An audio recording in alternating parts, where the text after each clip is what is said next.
In the meantime, the embattled Speaker, Aribisogan, has accused the former governor, Hakeem of being behind his illegal impeachment. He revealed the former governor had called some of the lawmakers who were loyal to him to intimidate and harass them. The former speaker said the process that brought him to power on 15th of November was transparent and democratic. He said he was on his way to see the Inspector General of Police for his protection and that of his colleagues. What has happened on the floor of the House on 15th of November was a clear case of democratic process, which was beamed live and everything was done, openly, without any issues. And members were not. For them now to come and be coercing members to go and institute an illegal impeachment, I think Ekiti State needs to be rescued from him. As I speak now, I'm about going to the IG to seek protection for all our members they have been harassing since night. Former Governor Fayemi has been calling all our members who are my supporters, and they have been harassed and been intimidated. Some of them have been picked up as I speak, and they are saying they are taking them to the House of Assembly. Whatever happens, Fayemi should be held responsible. Joining us for more insights on this development is Deputy Speaker Hakeem Jamiu. Thank you for joining us on TVC News at 7. I'm curious, actually, is it true that former Governor Hakeem is behind the impeachment of the former Speaker? Yeah, good evening. Thank you. There is no matter of truth there. It's just the impeached Speaker is just rambling, and I think it's because of the shock. In the first place, he never won any election. It was all a hoax. So, and if the House discovered that something has gone wrong, especially some elements there who are power mongers, who have inordinate ambition, and as a result of that, destabilizing the House, because the Sixth Assembly has been the most peaceful House of Assembly in this in Nigeria, but because of colleagues like impeached Speaker, he has always been the problem of the House. Always grouping some people, always bringing them together, forming groups, intrigues, and we have been managing him. But just when the Speaker died, in fact, when the former Speaker body has not even been buried,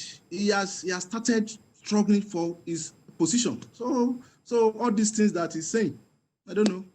It's not entirely true there, but the fact remains that he has been pitched today, and I believe that sanity will come to the House. What we have done is legal, it's constitutional, and if he thinks he has any case, he can go to court. Well, you mentioned that the former Speaker is simply rambling and he never won any election. So one would wonder why the House had to wait till now before taking that action. But on another note, would you say that the new Speaker actually enjoys the backing of the majority of the House? Absolutely. Absolutely. You can see for yourself. Absolutely. The 17 members voted to elect her. And you can see the 17 members. Today we had a press conference at the party secretariat, and I believe your correspondent was there, Sharnes was there, so many other media houses. They saw the 17 of us. We introduced ourselves one after the other, and our constituencies. So and we have pictures. So you can ask your correspondent. So let Honorable Aribisogan, let him tell us how he got 15 just last week to 10, and today now you cannot find them. Today 17 members impeached him. So it's a puzzle alone can unravel.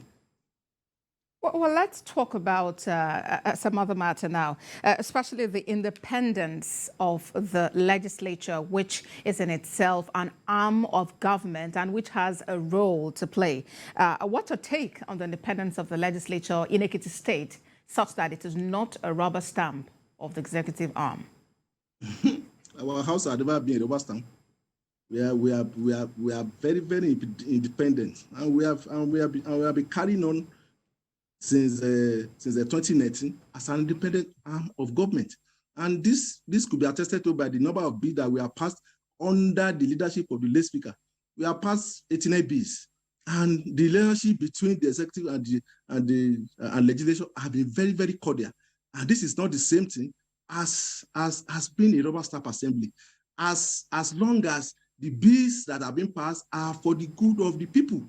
So if there's and we have had occasions that we have to reject some bills, some executive bills, either because some clauses are not good or some phrases are not well phrased. So you can't say just because we are not at loggerheads with the executive, it doesn't mean that we are rubber stamp. As long as the bills being brought are for the good of the people, so we cooperate well with the executive. But of late, what my colleagues are doing is what we have not been doing before. They wanted to hold the executive into ransom. One of the allegations against the peace speaker and his cohorts is that they sabotage the appropriation bill, and all these things that is just mentioning the name of the former governor, Governor Kayode, is just unfortunate.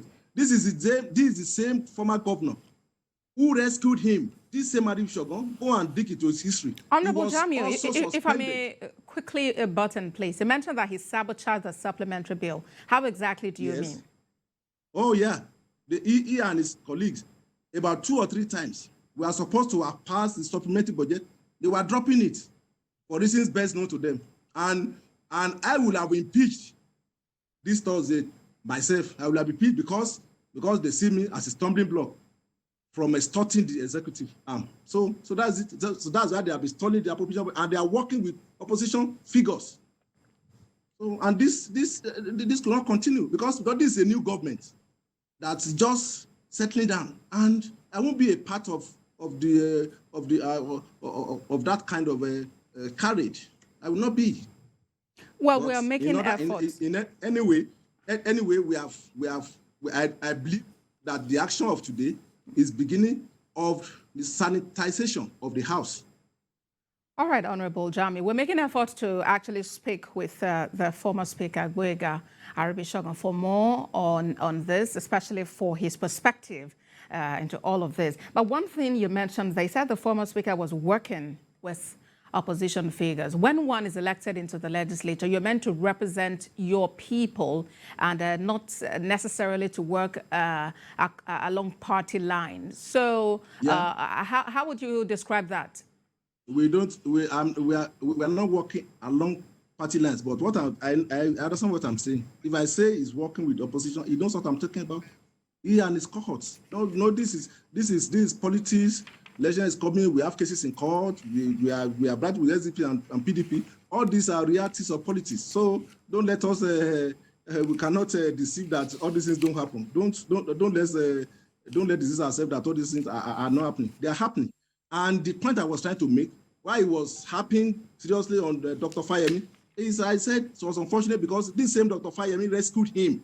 He was also suspended in the 5th Assembly. We'll get the views of Honorable, Aribisogan for his perspective on this, really. But I must sincerely appreciate you for joining us at this time. Deputy Speaker of the Ekiti State House of Assembly, Right Honorable Hakeem Jamiu. Thank you for your time on TVC News at 7. Thank you very much.